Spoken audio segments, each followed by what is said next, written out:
Greetings, my naughty little mosh pit. I'm Wing Wolf, the Gorilla Wolf Pup, and this isn't my normal kind of content. Huh. Yeah, I know, but I kinda wanted to try something new out after watching a video about a jumpscare mansion done by a person who has yet to align with the Z-axis. Oh, you might think you're safe now, but just wait. Soon the rest of my body will align with the Z-axis and then you'll be fucked. So what I'm saying is I felt like doing a countdown video despite my lack of confidence in presenting my opinions in any meaningful way. However, I am confident in my sense of humor and my ability to write a script, so I had nothing to lose. Animation content is still going to be my main priority, but I'd like to believe you guys don't mind the shakeup. So anyway, Hi-Fi Rush! Hi-Fi Rush is a game that came out January 2023 and instantly took over my brain chemistry. It became my new favorite game of all time, and I already managed to sink over 100-something hours into the game. But something I noticed is that I'm not sure if you can actually save 50% or more off your car insurance. But more relevant, I noticed nobody had really done a video ranking all the boss fights in Hi-Fi Rush, and I felt like hitting an untapped market as if I'm an indie developer who's making something that isn't a Metroidvania for once. First, I'd like to get into some clarity. I went out of my way to replay the whole game again because, well, I'll replay this game any bumfuck weekend just because I felt like it. I thought it'd be best to revisit the fights while writing this so I could rank them better. Furthermore, I'll only be using some of my own gameplay for this video as my PC has an issue running some of the later levels smoothly. It's why 99% of my playthroughs of the game were done on my Steam Deck, which runs the game as flawlessly as Diego Umehara played Third Strike during the 2004 Evolution Championship Tournament. Whenever someone else's gameplay is used, I will credit said player in the corner, but I'm aiming to make most of the footage of my own reported gameplay off my own PC. Also, I'm only rating these as bosses, not as characters, so don't expect any deep character analysis from me during these segments. However, you can expect me to go into the common verbal neurodivergent paragraph because Hi-Fi Rush sits right next to Has-Been Hotel as one of my favorite things ever. Lack of a proper segue aside, let's get started! A minor setback, get me out of your way. Stagnate that stat, immediately I see how much more up in your me I long to be. What's it feel about? Broken lambs are ramping all around. What's it feel about? Bossy play riding under the crown. Race you to the cemetery, the Grim Reaper will be waiting, carved and graved and adding funny faces. Oh, oh, oh, oh, oh, oh, oh, oh. Last one, there's no living dead. Last one, there's no living dead. The hardest part of making this list was honestly figuring out which boss I'd consider the weakest. As you may have guessed, I consider Hi-Fi Rush to be a perfect game, so trying to find which boss was the least remarkable was difficult because all of the bosses are remarkable. It's like trying to pick a bad kind of sushi. It's impossible. However, Rekka will work just fine. Now, Rekka's a fine enough fight on her own, a good set of shakeups during the fight to keep the player on edge while also not being too difficult as she is only the second boss. However, the thing with her is that she's probably the simplest boss in the game with very little to talk about. I do like that she has strategies that naturally teach the player how to take advantage of the grapple hook in combat, which is dope, because you get that ability in the level her boss fight is in. It's radical as fuck, but outside of those few elements, she's a pretty standard fight without many sauces to sink your teeth into.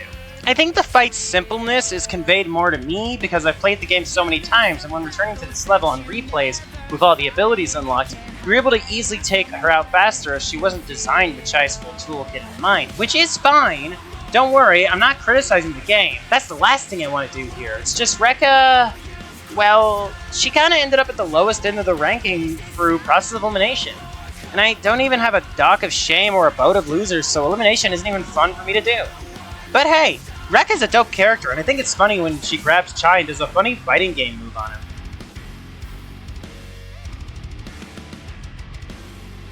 Slap!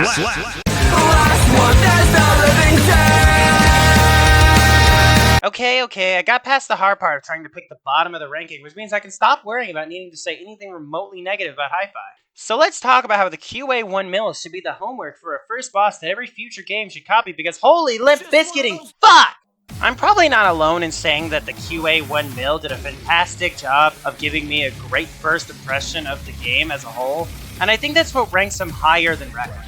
Rekka might be an actual character, but QA1 mill has the luxury of being the ideal first boss.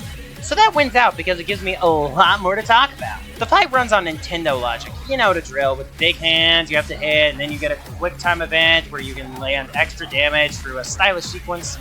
The game even blasts fucking 1 million by 9 Inch Nails during the fight, which has gotta be the dopest song to play during a first boss fight of all things. Gushing like a Go-Gurt tube inside someone's mouth aside, I do think QA1 Mill is also a solid boss 2 fight. Even when you replay the level with all of Chai's moves unlocked, because unlike Rekka, the fight still feels the same level of difficulty on the first playthrough as it does on repeat tracks. Being able to parry his laser attacks instead of having to time your jumps over it is definitely my preferred way of countering that particular attack. I won't lie. QA1 Mill is in fact not really that different from Rekka in terms of combat complexity. However, as I said at the start of this segment, he is a pretty solid first boss, and that makes him more remarkable by default than Rekka. Chicks dig giant robots. I am Chicks. Alright, first two out of the way, so what's next? Alright, the boss who's different. I'm so different. Korsica's boss fight is not like other bosses, mainly because it's one big QTE, which on paper sounds like the worst thing ever. But because this is Hi-Fi Rush, of course it's actually really cool. Korsica had no Vandalay tech installed, so her password is just memorized instead of on a hard drive. Chai can't just kill her like he did to Rekka or Zanzo prior. Oh yeah, Zanzo. That guy. With no boss fight. Remember him? No you don't. Korsica's boss fight is pretty much only this high up because I think it does a lot for her character. Combat-wise, it's definitely the weakest of the fights, but makes up for that in its place within the story, because throughout the fight, Chai and Korsica have this back and forth that shows Korsica is aware of the cracks in Kale's persona. But she's too stubborn to accept help from Chai, and his lack of brain cells certainly doesn't help that. Or are you just too oblivious to figure that out? Oh, come on! That's it. Now I'm mad. I feel like this stuff really reflects how Korsica, like Chai was during the early game, is simply too stubborn to accept help from others naturally at first. And having Chai be the one to convince her by the end really helps progress both her and his character arc throughout the game. As for the fight itself, it's basically just one of those special enemy QTEs extended into a full sequence. You have to parry at the right times and rhythm to lower her health bar, and halfway through she introduces QTE commands that requires dodging instead of parrying, which mixes things up and prevents the fight from becoming too stale or repetitive. Hard to say a lot about this fight, because ironically enough, it being so different from the rest of the fights is both why it's higher, but also why it's not as high as it could be if it was a traditional fight mechanically. I don't know. I like a lot of what this part does narratively, and I do think this part does a good job at expanding the QTE stuff beyond what it has been up to this point, but it's not really a fight I look forward to replaying on my repeat playthroughs of this game, which is why I put it here in the middle of the ranking. Also, if you fail that QTE at the end to catch Korsica, it's really funny. Alright, now we're in the top 3, and I don't have to try and explain why any of these spectacular fights are lower placed. I am free from those shackles. So Ruford's a furry, and I think that's hella cool, actually. If I can keep it 100 of everyone watching this, I get flipping where Mimosa and Ruford would go on this list, because I kind of sort of maybe love both of their fights equally, and when it came time to actually put them in their places, I just kind of winged it. No, that isn't a pun about my name. Ruford is actually one of the only bosses where you have to fight multiple health bars and go between rooms during the battle. As the boss right before the climax, he stands out in a big way, being a real spectacle of a fight, but he's far more than just a spectacle. Ruford's fight is literally at the end of track 10, which in my humble onion is the best level in the whole game. I mean, Chai literally shoots himself out of a cannon, has a huge cafeteria fight set to Invaders Must Die by the fucking Prodigy. Then he scales his happy ass all the way to Ruford's office for some of the best set pieces in the whole game. That's saying a lot, because this game is in fact perfect and has no flaws, but regardless, this whole level does lead up to Ruford, who forms Voltron via his Persona mech suit, and then his 1v1 with Chai begins proper. Ruford's tactics change between rooms.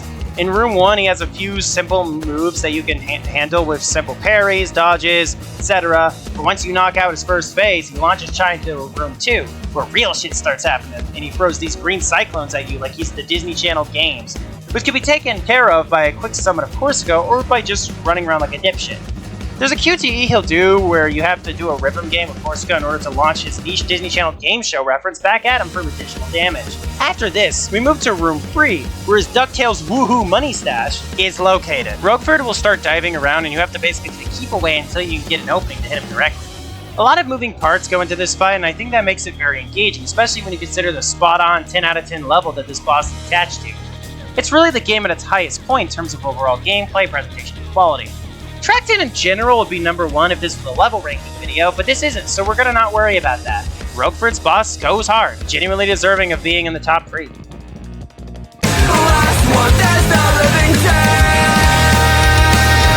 Y'all ever seen Most Popular Girls in School? You know Brittany Matthews from that show?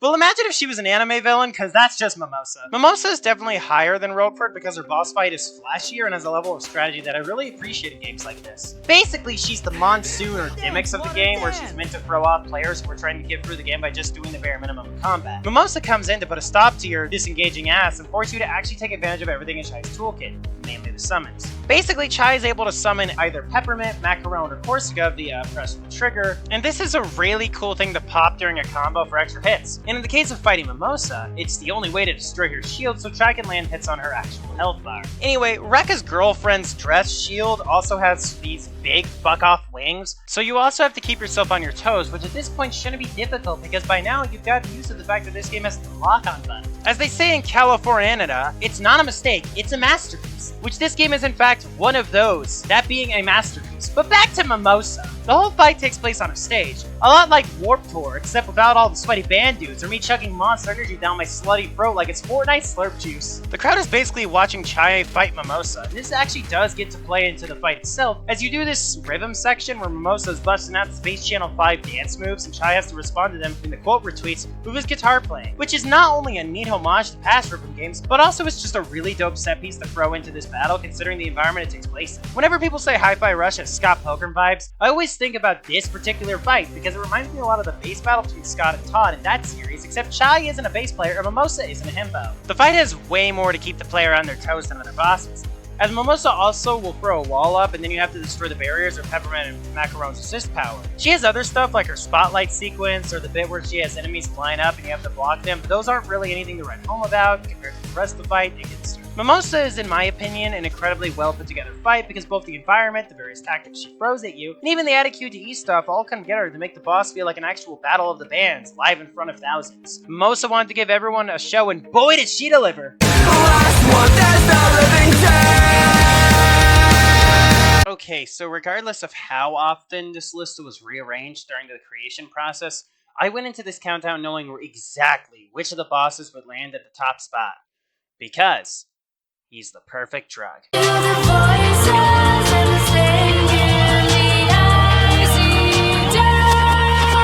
Kale Vandelay has honestly become one of my favorite video game villains, period.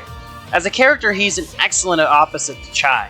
Instead of being a free-spirited slacker, Kale is a vile capitalist who's obsessed with profit above all else. It's actually revealed in track 11 that Spectra wasn't actually meant for any silly thing like world domination, but instead so he can control people to make them buy his products.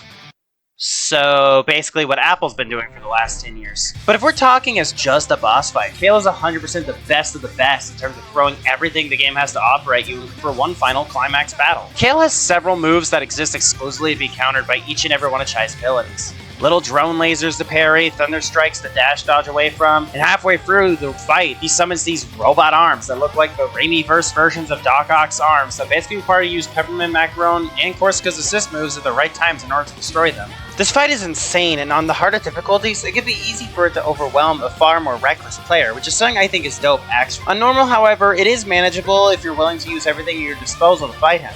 All of this is perfectly put together with his boss theme being the perfect drug by 9 Inch Nails. The way the song just adds to the intense set piece of a fight this battle is, feels like the bow on top of everything else. I absolutely adore how this song works in harmony with not only the battle, but also Kale's personality in general, which is why I will never play this battle on streamer mode because God, the streamer mode substitute song sucks major ass compared to the perfect drug. Also, if this fight couldn't be any better, the game has it in with Chai performing a huge rhythm-based team attack with his team, each member having something to say to Kale, and each one relating to how said character feels towards Kale, and everything he took from them, as all party members have a personal beef with Kale as explored in the game during the story. After this, a cutscene plays which basically amounts to Chai going, "Nuh-uh." And then Kale responds with, "The fuck you mean, nuh-uh?" Before Kale gets his shit kicked in and Spectra is stopped once and for all, wrapping up a fantastic game with a bang. Hi-Fi Rush is a video game that means a lot to me. All jokes and silly comparisons aside, I do think the game is perfect. I can't really think of any part of the game that I consider a true fault, and any issue others would bring up to me like the lack of a lock-on or the platforming controls are non-issues at worst, and not even a problem to me at best. Sure, there are parts of the game I like a lot more than others, but this is the one game I could think of where I can replay it from beginning to end without dreading any particular part or section. And while I'm pretty much alone in thinking the game is perfect, I am not alone in loving the game as a whole. People like the Mistress Dove or Benjamage have made fantastic reviews of the game, expressing praise and giving analysis far deeper than I'd ever be able to. I'll link both of those videos in the description because both Dove and Ben do great jobs reviewing the game, and if my goofy little countdown didn't pique your interest in Hi-Fi Rush, then I can guarantee these two videos will be better sales pitches for the game. I think it's amazing that Hi-Fi Rush managed to come out of nowhere and not only be well received both critically and financially, but also stand as one of the few games that remain talked about throughout all of 2023 despite coming out in January. Too often, big budget games with overblown marketing campaigns will come out and lose their momentum in a matter of months. But Hi-Fi Rush? A little $30 rhythm game that was shadow dropped with no warning managed to wow the world, and I believe it's going to be the domino that results in a real change within the industry at large. Audiences are tired of paying $60 to $70 for disappointing games that get announced too early only to come out in unfinished states. Last year, people were way more invested in polished, well-crafted games like Baldur's Gate 3, Pizza Tower, Bomber, Cyberpunk, and of course, Hi-Fi Rush. Hi-Fi was my star of last year, it was my game of the year, and managed to become my new favorite game of all time because I just never got tired of it. And I'm glad that it managed to not fade into the realm of underratedness like what happened to games like Sunset Overdrive back in 2014. Hi-Fi Rush really reminded me why I love video games so much, and it revived my interest in someday making my own games. Rambling last words behind me, I highly recommend picking the game up if you haven't yet. It's on PC and Xbox for $30, and hopefully it's going to be on PS5 and Switch by the time this video comes out if those data mines are anything to believe. Which would be fantastic! Because then even more people can play this amazing, charming, and one-of-a-kind game that I've fallen in love with. I've been the Girly Wolf Pup, and remember, you don't need a guitar to be a rock star. The cycle, is it free or is it crowded? More capacity is full. If silence is golden, never be wasted, never slow.